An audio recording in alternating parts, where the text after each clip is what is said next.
Hello, everybody. This is Patrick A. McCarthy, and the reason why I'm doing this for you is to help you for your midterm exams. So we're going to explain because I just want to be honest and transparent. I had problems on the Zoom call last week. Do you remember that? I was complaining, so I talked to a technician, and I felt bad. Like he helped me with an hour and a half or 2 hours on the phone on Wednesday during the day, and we were able to just change the link for the Zoom call on the portal where it's always been. So I never in my mind thought I needed to communicate with you guys because I thought you always did like I did. You clicked on the link on the portal to join the Zoom class. But when I understood that some of you you just didn't do that. You just took the initial email I sent you at the beginning of the term to click on that. And you were waiting and waiting and waiting. And now you don't have to wait in the waiting room. Now it's direct. You come into class. I felt bad. So I thought I could do just review a little with you and hopefully what is expected of you next week. And for those who missed the class, and maybe for those who were in the class to just get a review, okay? So it's not gonna be long, but at the same time, hopefully it helps, okay? Here we go. First thing I wanna with you is, let me go. Well, we looked at, I'm gonna do a new text with you that I used in another class, and I thought I could share it with you guys if it's gonna drive home what I want, okay? It is the structure of a paragraph. So look at it, okay? I put things in different colors to help you, okay? For example, in today's society, there's a lot of conflict and tension between nations and countries. But this is toxic for world peace. IB is it's a level, a platform of teaching that exists in high school, elementary school, and I also teach at Garneau, and even at the CEGEP level. I don't think it exists at the university level. But it's a really good program, and I find it's a higher standard in every way in teaching this program. Okay, we really stress to students be the best version of yourself. So here we go. Just give you an idea what the IB is a school program which is trying to tackle this issue of conflict and tension between nations and countries. So here, this was my first two sentences, and you don't have to do that for the midterm exam because it's a little more higher maybe in your level than doing this. But just to be transparent, these first two sentences are like introductory sentences. And then here's my topic sentence, my idea, my topic, and my point of view about my topic. In fact, IB is enabling students to learn noble qualities of a world citizen, and although it's challenging to learn, they all gain from this experience. So, the topic is IB, and the point of view is that it teaches students to have noble qualities of a world citizen, and they all gain from that experience. So, first of all, I put my transitions in purple. Maybe purple is your favorite color. So first of all, here's my first argument to prove this is true. Do you follow me? So IB encourages us to be open-minded about the world and its uniqueness, and not to judge because of stereotypes or biases we may have because of where we come from. Okay, a bias could be, an example quickly is if I have a father who is an alcoholic, And because of him, we lost our house and everything. But then I would say alcohol is bad. And people would listen to me. Oh, really? You think alcohol is bad? Yes, it's poison. But really, I'm biased because I had problems with my father's drinking. So, okay. So here I give an example. Often when I was in high school, I traveled with my family to Cuba. Each time I did not care to speak with its people, Cuban people. I was apathetic, I didn't care, in their lives. In reality, I now know I have a bias. Poor people are lazy. I now think differently because of the IB program. They made me understand their reality and compare it to mine to understand that I'm lucky to be born in Canada. So this was a story. And that story was about an experience. So the example has to be experience. So for you guys, the experience has to be on the Rosie Project. Okay. Concrete experience. Okay. In addition, now my second argument. Leadership is another way of behaving that is noble, but it's not, but it is difficult. Being a leader requires that you forget your fears and you need to think of the greater picture. Okay. For example, I want to understand that. Maybe I'm going to understand it better, this argument, when I read the example. I used to work at McDonald's, and after 3 months, they made me foreman. I had 6 people to take care of. It was challenging. I had to be careful when what I expected them to do. And I needed to make sure that I was also forced to respect the same rules. It was indeed difficult to be a good leader. Moreover, my third argument. Moreover, one last quality that is discussed in this paragraph is the importance of boldness, courage in making unpopular decisions. For instance, this quality has helped me greatly because my godchild in New Brunswick was being bullied at school. I learned this through Facebook. Although she opened up with me in all the details, her father did not know. My godchild wanted to keep this a secret. I was scared to lose my godchild with the principal. No, I was scared to lose my godchild, but I had to do something. I finally decided to be bold and to call her school to speak with the principal. I had taken up all the courage to call 2 times and leave messages of importance for the principal to call me. As a result, I made one final call, and in the message, I said it was serious bullying in the school, and it may become dangerous with violence or suicide.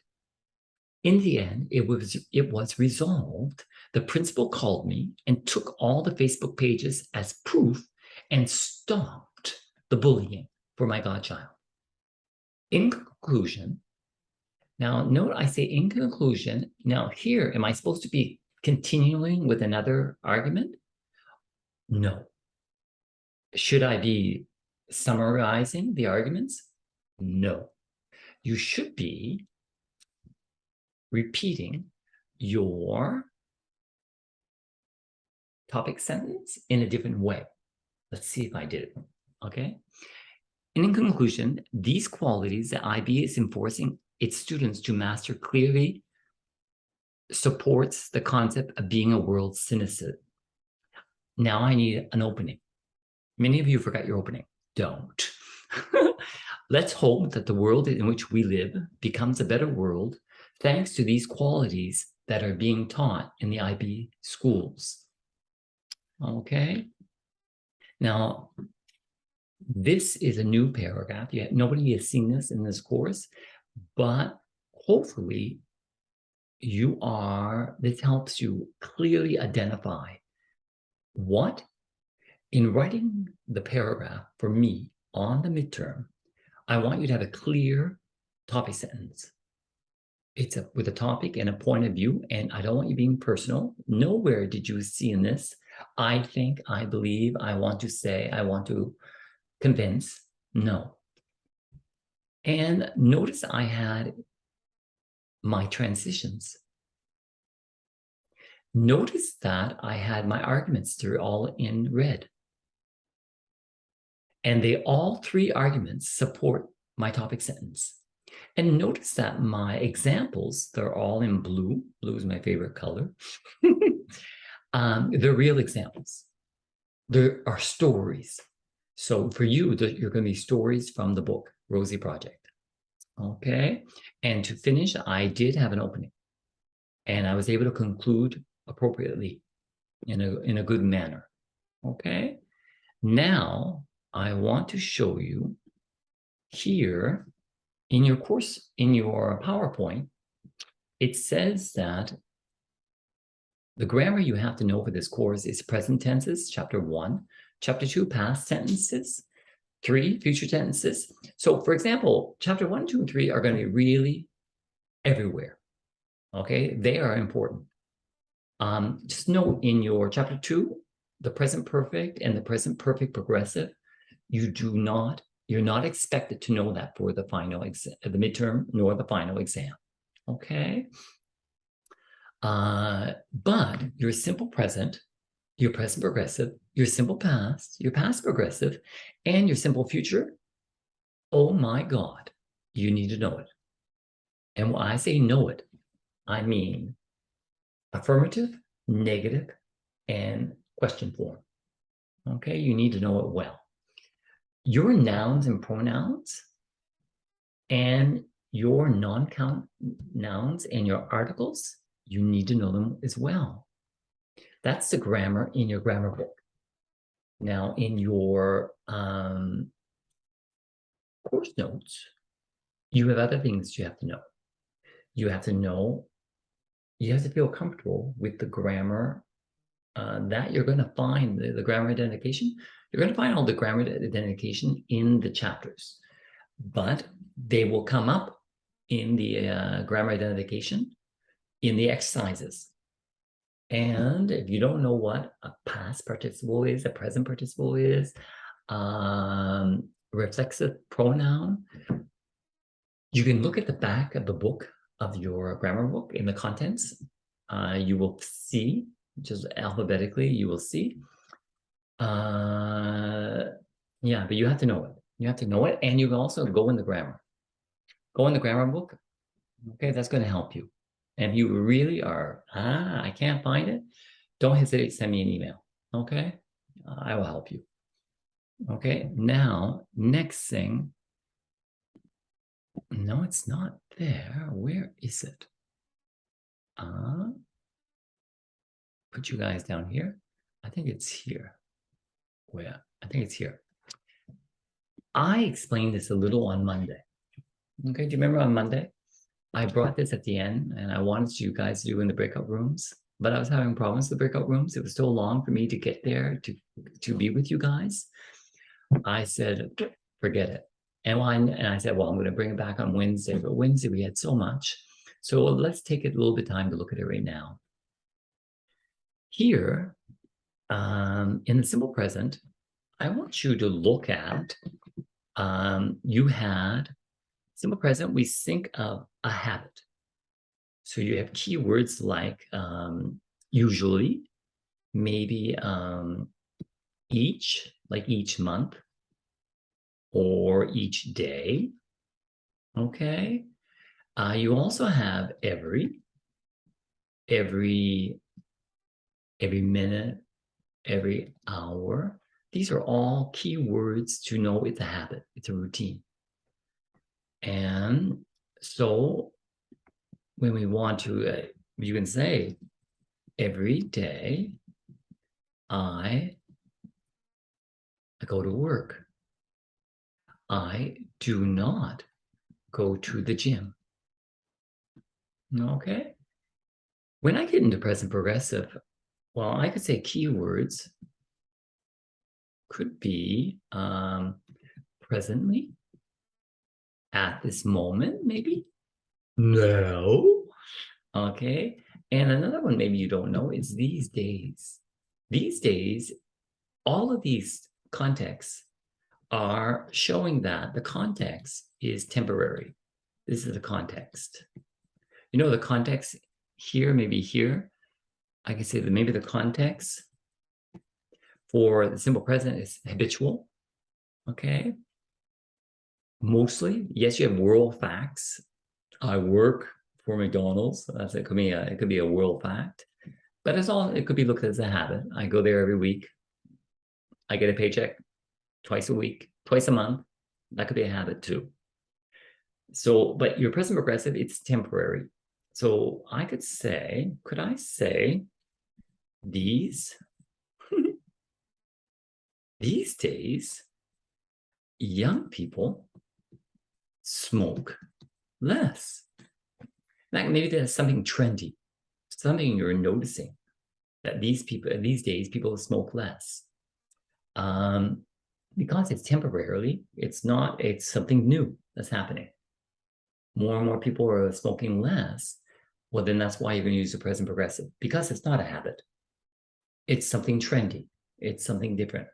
Maybe a better example could be these days, electric cars are becoming more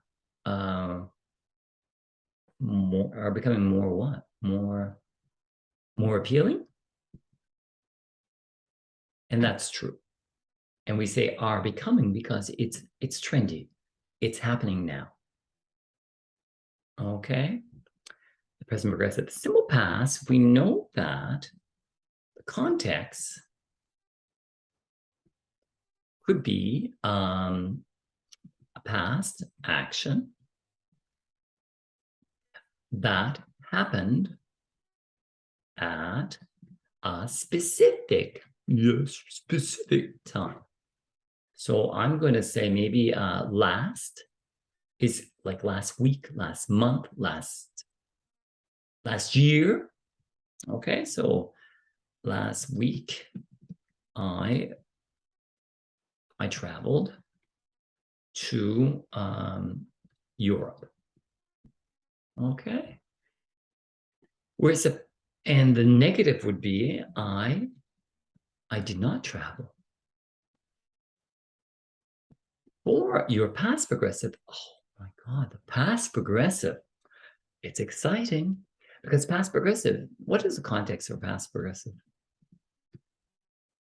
There's a story in the air. Okay, so I need a story. So I will use while, because while means duration. Duration, no. No, I spell duration. R-A-T-I-O-N. Okay, good. While, so you could say while I was visiting my grandmother, she fell asleep. Okay, so that's a beautiful sentence. While I was visiting my grandmother, she fell asleep. Who? The she? The grandmother. And do you agree? It sounds like a story. So I would like you to, and what you have in the past progressive, you normally have the past progressive and the simple past in the same sentence because it's a story that happened in the past. And stories, you have to use the past progressive and simple past. And in this context, the action that was in progress, there was a duration in progress. Maybe the context could be, I'm going to maybe change duration, maybe for progress. Because maybe that's that's easier for you to understand. So as an action in progress, I was visiting my grandmother, and all of a sudden, we didn't say it all of a sudden, but that's what you can understand. Okay, she fell asleep. Okay, so she fell asleep. So all of a sudden, it's like an interruption. So that's why it's simple past. Okay, but you're gonna have to do that on the exam with the story. So when you're going to be writing your paragraph, when you give an example, try to find a story in the novel. to support that example using your, if you could use your past progressive and your simple past, I would be really happy. I would be really happy, but I did say that you have to give me 2 examples of the past tense in your paragraph. I did say that.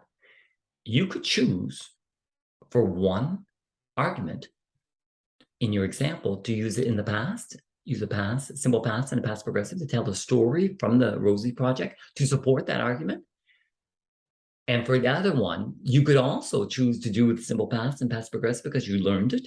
Because of this video, you say, oh my God, I'm going to learn it. Well, the first one, simple past and past progressive, the example, I will say they have done what I've asked them to do. They've given me 2 examples in the simple past, in the past. The second one, ooh, they did it again. Well, now you got a bonus points. You got bonus points indeed, because that is a plus. Okay, you could have, for the second one, you could have said, one day Rosie, or one day Don is visiting his grandmother, or he's visiting Claudia, and Claudia suddenly ignored Dawn. I'm not saying this is part of the story. I'm creating it, okay? But yeah, I suddenly ignored. No, actually, I got to keep it in the present, right? So one day, Dawn is visiting Claudia, and Claudia decides to ignore Dawn in their conversation. So there, you could, for this exam, the midterm, you could, for your second argument, you could keep it in the present tense. And well, you still have progress. You're using the present progressive for the progress, and the interruption,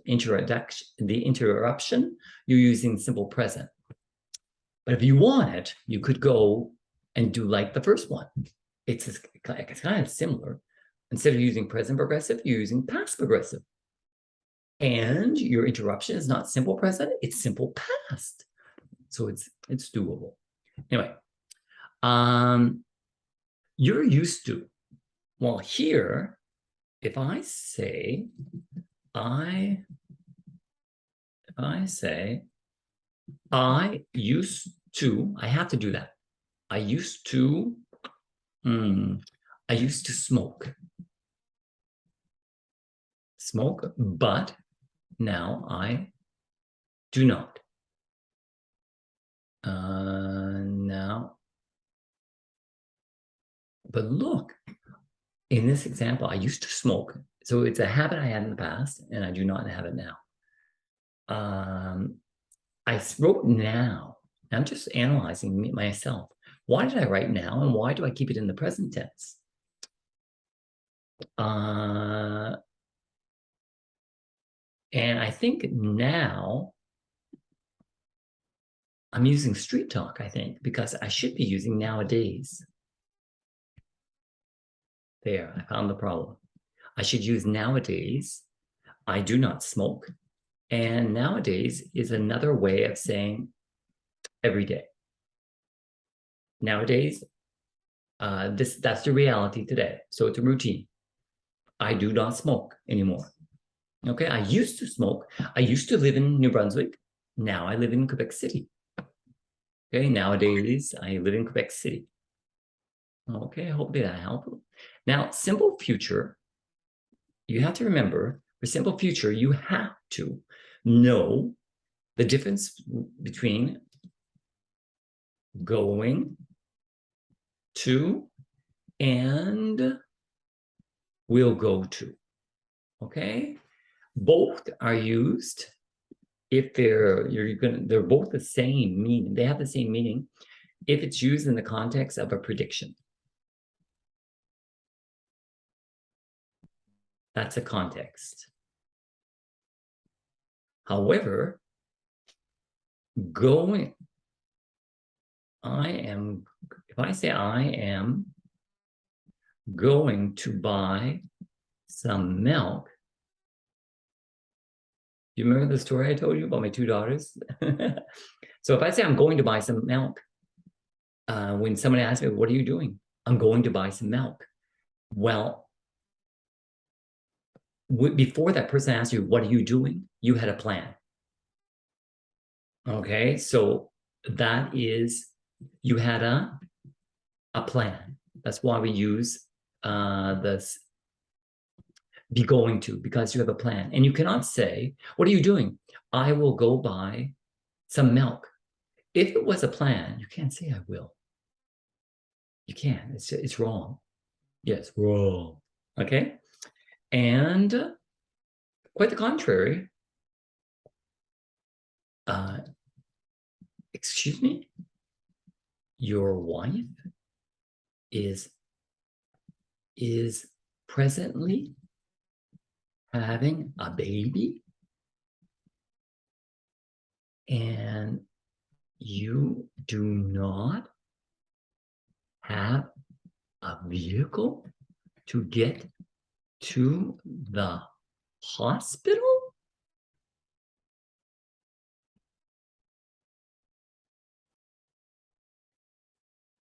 Well, I hear that. Spontaneous decision is made. I will drive you. There's no plan. I hear you tell me that, and spontaneous decision happens. I will drive you. There's no plan at all. Is that clear? And so when you say, I am going to buy some milk, well, your plan could be also, I am not going. And when you say, I will drive you, maybe your spontaneous plan is, I will not drive you. Okay. Hopefully this has helped you. Okay, is there anything else I want to tell you? I think that is it that I wanted to explain to you. I do want to ask you, please go try to make a mastermind for the novel. You have to know for the writing exam and for the speaking exam, you have to know the first 15 chapters of the Rosie Project.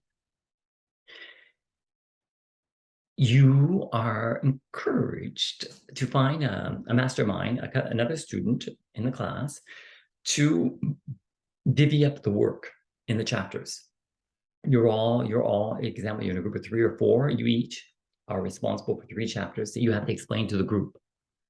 So you could read the whole 15 chapters. Everybody has to read the whole 15 chapters, but and you could take as many notes as what you want, but each person reading the novel is going to understand different things. So when you share, you're going to, oh, I didn't get that. Wow, I'm going to take notes. So that's why I'm encouraging you to actually get in a mastermind for your Rosie projects, which you're going to be using, the Rosie project you're going to be using for the writing exam, the paragraph you're going to write, as well in the speaking exam, which is next Wednesday. Okay, I hope that's clear. I hope everything I've explained is clear. I'm going to upload this on a YouTube channel, so it will be clear for you to watch at your disposal.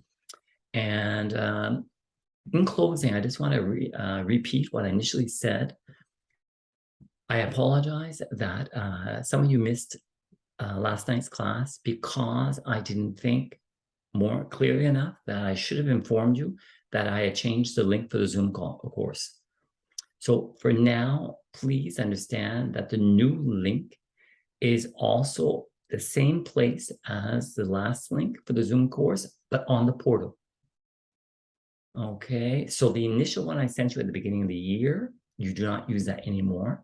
And what has changed is that you click on it when I've opened the class, you're automatically entered. You no longer have to wait in a waiting room. Exception for next Wednesday, the oral exam, you're in groups of 4, so you need to sign up on the Google Doc, okay, your name. I will probably, for sure, put a waiting room for Wednesday's class next week because if you're not, it's not your time, but I asked you to arrive 5 minutes early, you'll automatically put in the waiting room, so I will invite you in when it's your time. Okay, and class, please, for Wednesday's class, it's a midterm oral, and the midterm oral is a little more difficult for me. You might think it's difficult for you, but it's difficult for me too. I have to manage all you students asking you questions, evaluating you, and sometimes it takes a little bit more. You have to be able to speak for around 2 minutes for each question, so it's basically 4 minutes each question. And I have to give you a mark, but if you don't give me what I want, maybe I have to make a decision. Maybe I'm going to ask you another question because you didn't. I want to help you because maybe I don't know what I'm going to do. So sometimes it could take a little bit more time. So have compassion and don't think I've forgotten you. If you're in the waiting room, don't worry, I will go get you. Okay? Sometimes it takes a little bit more time, the orals. I'm going to do my best to respect the appointments, but have compassion. I have a lot on my shoulders. Okay? So I'm going to stop there. I wish you all the best. And most importantly, peace and love. Okay, I wish you the best. Bye-bye.